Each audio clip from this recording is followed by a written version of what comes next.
Hello, book lovers, and welcome to Book Talk Radio Club. My name is Claire Perkins, and today I'm talking with Chris O'Malley. Chris is a full-time carer and the author of Dancing with Annie. The Annie in question is Chris's wife, who suffered a subarachnoid hemorrhage over 3 years ago, which left her a quadriplegic. His book is an amazing, sad, yet wonderful account of their journey and love for each other. Hi, Chris. Thank you for coming on Book Talk Radio Club. No problem, it's a pleasure. Please, can you explain what a subarachnoid hemorrhage is?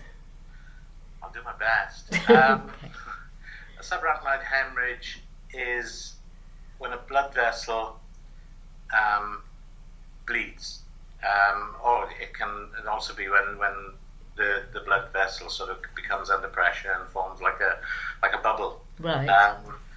It's a blood vessel which is in the membrane which surrounds the brain. Mm-hmm. And when it bleeds, it causes pressure to the brain. One of the worst things is that the brain loves the blood that's in the vessels, Mm-hmm. but it doesn't like the blood that's outside the vessels, and it actually sort of causes the damage. It destroys the blood cell, the brain cells, and it's a type of stroke. Right. And it's more common in women than men. Oh. And when I asked at the time when it happened, what has caused it? Yeah. Really, the sort of neurosurgeons didn't know really Right. what the cause is. They blame smoking, they blame sort of lifestyle issues, but they're not 100% for the cause, really. I see. Oh. Okay, so how is Annie doing now? I mean, do you see a day-to-day improvement? We get milestones, and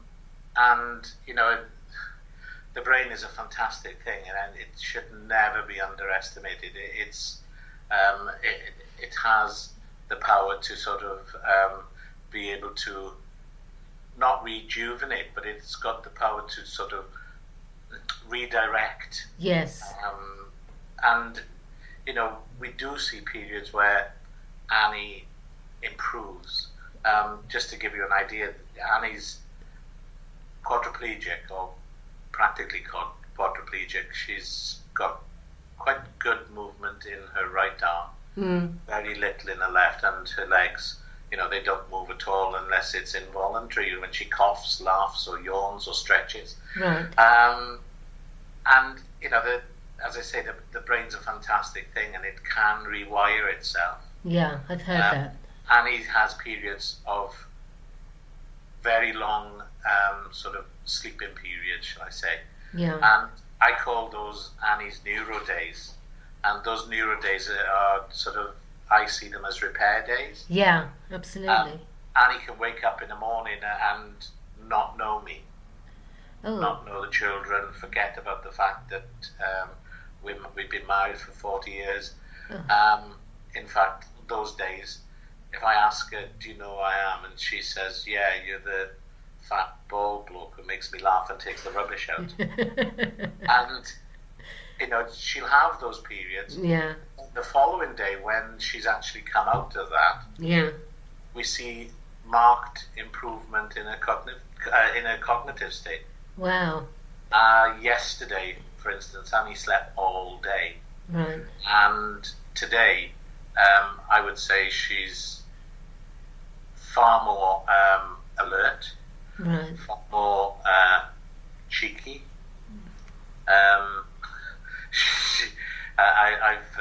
I've been called a lot of things this morning by both her and her PA, and she's sort of gained a sense of humour back. Right. So yeah, there's changes every day. Good. We seldom do we slip back. Touch wood. Yeah. And and we've had sort of bigger milestones. The consultant neurosurgeon that she saw last month actually said he was quite impressed with how she'd improved since he last saw her, which was 3 years ago. Right. So yeah, then we do get sort of good milestones. Can you give Book Talk Radio Club's listeners an idea of your average day as a carer and what it involves? Oh, yeah. I normally sort of get up at 6 o'clock. 6 until 6:30. I have a cup of tea, check my emails, check social media, and then start preparing for Annie. I make up her meds and then start her breakfast, and Annie's type 2 diabetic as well, which has come on since her subarachnoid haemorrhage. So, I have to be careful keeping her blood sugars down, which, it is quite a task. Right. So it's preparing breakfast. And then the carers come around about 9:30. So, I've given Annie her breakfast, given her medication by this time. Yeah. Carers come at 9:30. They do the personal care. She showers every day, and every day Annie gets up. She's got a nice armchair, which is will recline and everything else. Then they wheel her in the armchair. But during that process, Annie's got a suprapubic catheter which goes into the tummy. Right. I see to the care of that, and she's also got a stoma. I see to that as well. Right. And then our day is sort of, I sit with Annie, we chat, go through some exercises. About 11 o'clock, 11:30, we normally have a coffee. Then I'm preparing lunch. I give Annie a lunch. She can't feed herself unless it's, sort of finger food. Right. So I feed Annie. Get on with the housework that I need to do. There's always something. The washing, etc. Right. And then carers come back at around about 4 o'clock, and generally by that time Annie's had enough and she's ready for bed. Right. So Annie goes into bed then at 4. I prepare her tea, and mine. Yeah. And she has her tea around about the 6 o'clock mark. And then between 6 and 8, that's when I have sort of my time. Annie watches her usual EastEnders or whatever. And I sit in and indulge myself with Game of Thrones. And I've got to wait another 50 or 500 and odd days before the next episode. So, now I'm trawling through everything that I can find. I think I've watched every episode of Stargate. I love my science fiction. Oh, so do I. So that's my sort of 2 hours then. And what I generally do then is I do Anne's meds, and about 8:30, push my bed up to the side of Annie's bed and get into bed with the side of her, and we watch telly until about 10. Right. So, really that's my day.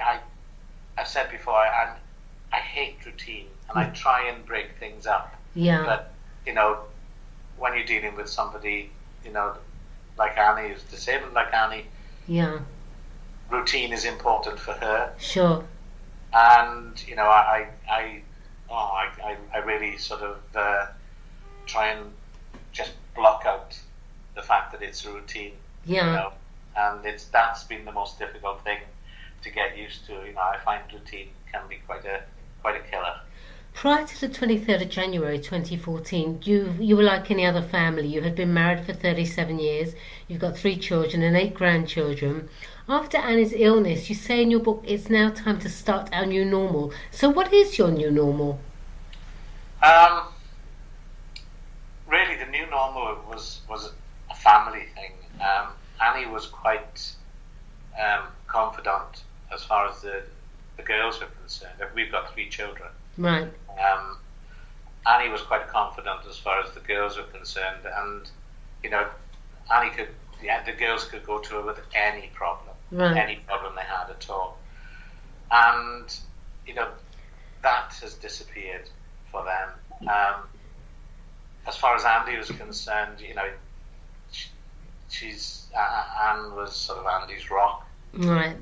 As much as she is for me, and it's those changes meant that we had to find some sort of normality as a family. Right. So we went on this journey. Yeah. And it's been a journey of sort of 3.5 years. And, you know, we've been around every twist and turn in that river, getting to where we are to find a new normal. So therefore, you know, the new normal is more or less normality as it is today. Sure. You've obviously all had to change your roles around, as it were. Yes. You know, and the kids found themselves in a totally different situation where they couldn't depend upon mum. Yeah. And mum was their, as I say, their confidant, their rock, babysitter, taxi service, you know, everything. And just a typical mum. Yeah, and that all went. So, you know, it was as much finding normality in their life as it was for Annie and I to find normality. Now, when I look back at our old normal, I find it quite hard to distinguish it. Right. You know, today is today, and, you know, we do what we do today. Sure. In preparation for tomorrow. And, you know, so really, that's our new normal. You write a blog that led to the publication of Dancing with Annie. How has this helped you mentally and emotionally over the years as a carer? The blog was my way of actually, how can I put it? Was my way of saying the things, expressing the feelings, expressing the emotions that I couldn't express. I couldn't burden my children with those emotions, and I certainly couldn't burden Annie with them. Yeah. And so therefore it was my release. It was my escape valve, you know, to really just to pour out the things that I felt. Yeah. But it also gave me the ability to reach out to people. I think one of the most huge things that, you know, happens to somebody when they become a carer for the first time, especially when they become a spousal carer and they're in an apartment, the children have fled the nest.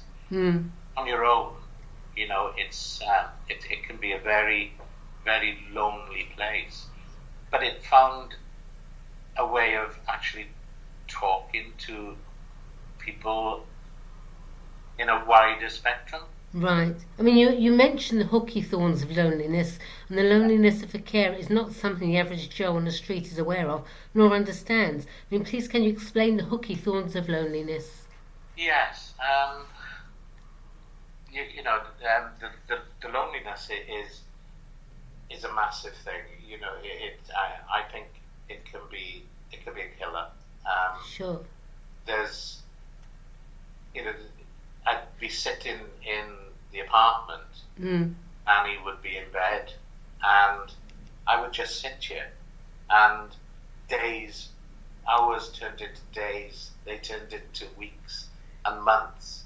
And I went to the GP one day for Annie, and she just, out of the blue, just turned around and said, "How are you?" And I was quivering wreck. Right. Just the question, you know, how are you coping, Chris? Yeah. And I just sort of folded in on myself. And that's understandable.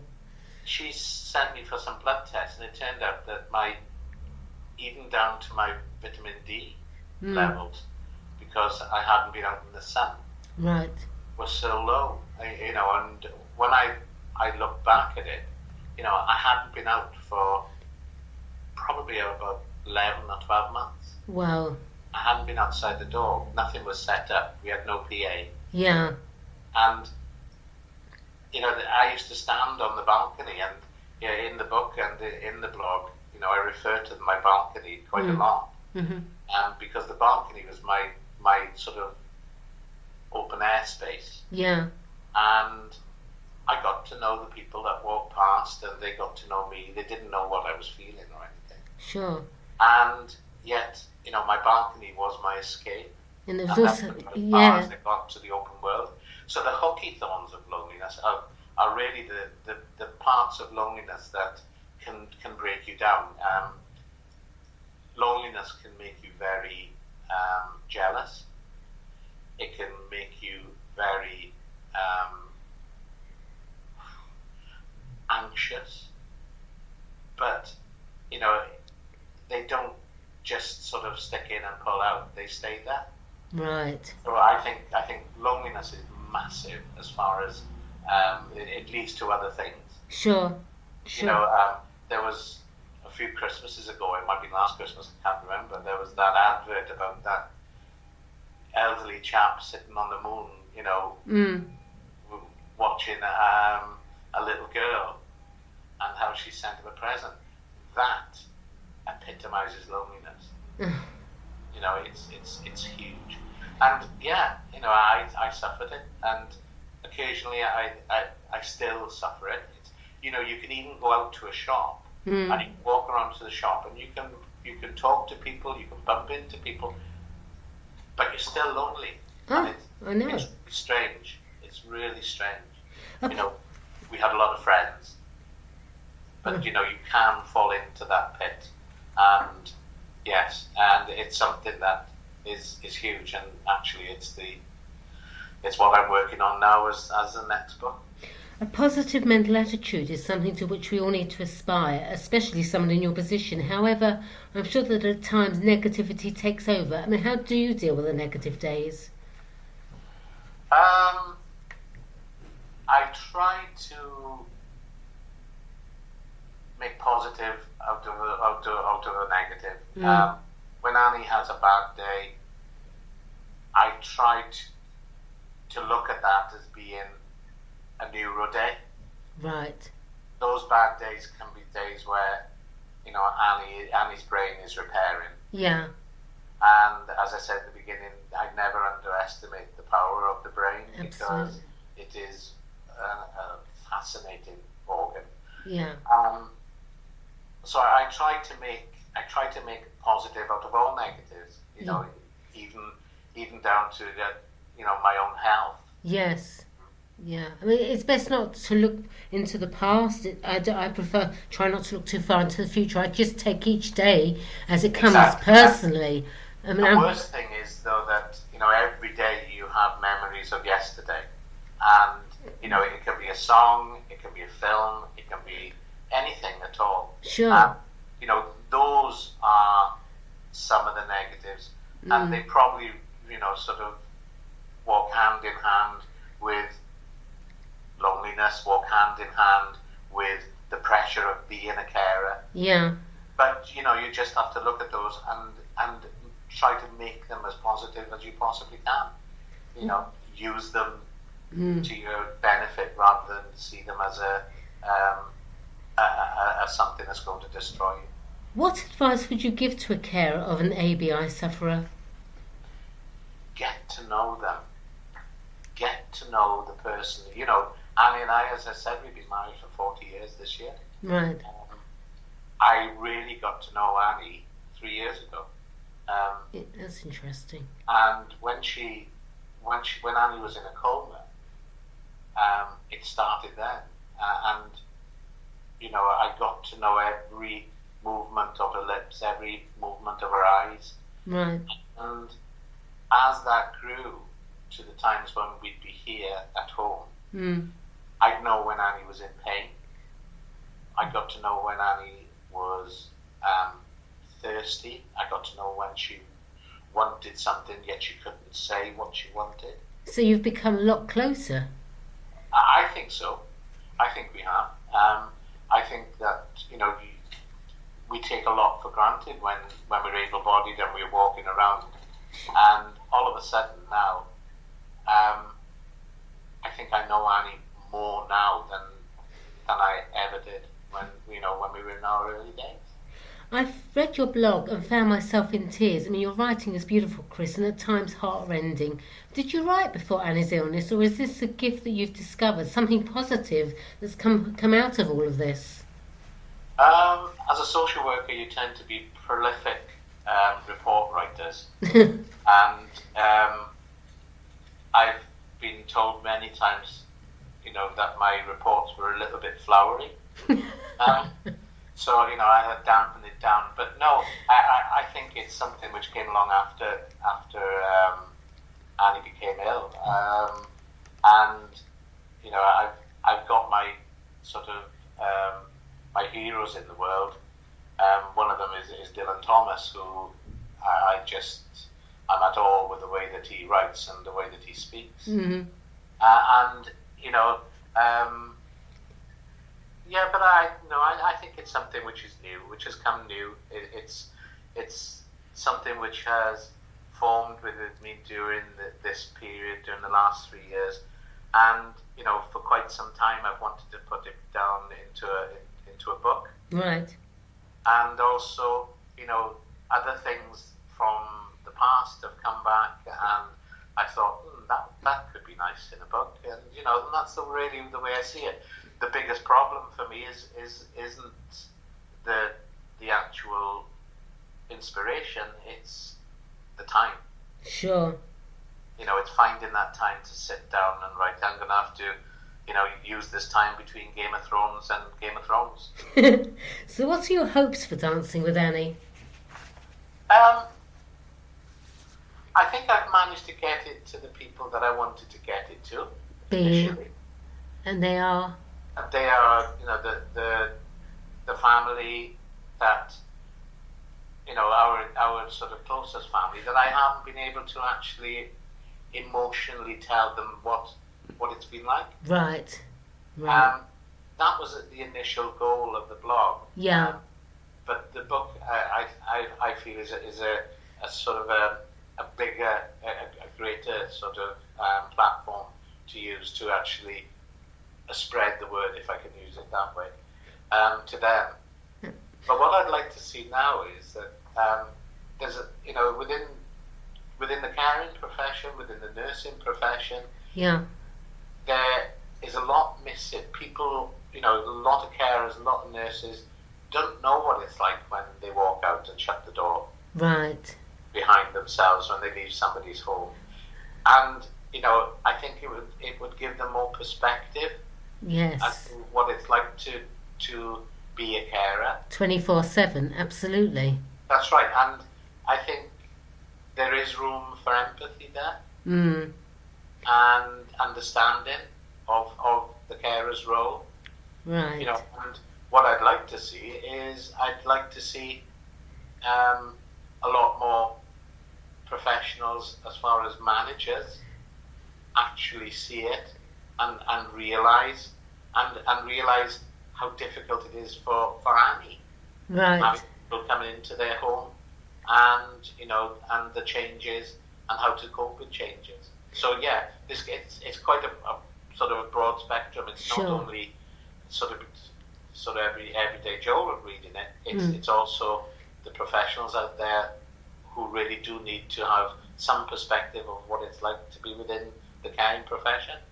I understand it's your intention to carry on writing. Will this be about Annie and your journey as a carer, or something completely different? I've got the Hooky Thorns of Loneliness stuck in my head. Right. I'm going to use that. I want to broaden that. Right. And again, it's to actually put out there to people that loneliness is a massive thing. Just looking, I'm not going to quote figures because I want to get them exactly right. So that I'm currently researching it. But loneliness, as far as men who are carers, has led to quite a number of suicides. And loneliness over the last couple of years has been sort of on the television, it's been on the radio, it's been on social media, etc. Yeah. It's been a hit and run sort of way that it's been expressed. Right. And what I want to do is to actually explain what loneliness does to somebody, and how it does eat them away, and how it can lead to other things. I said that the jealousy side of it can breed so many.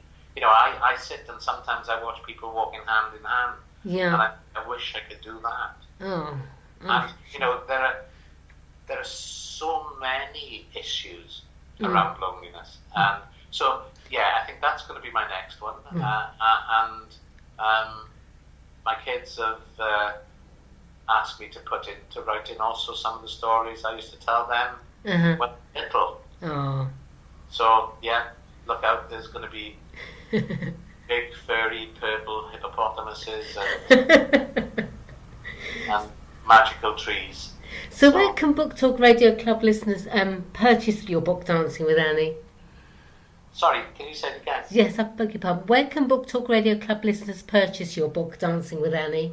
Now this is where you caught me out now, Claire. Because I'm telling everybody to go to Amazon. But I'm sure that it's on other platforms.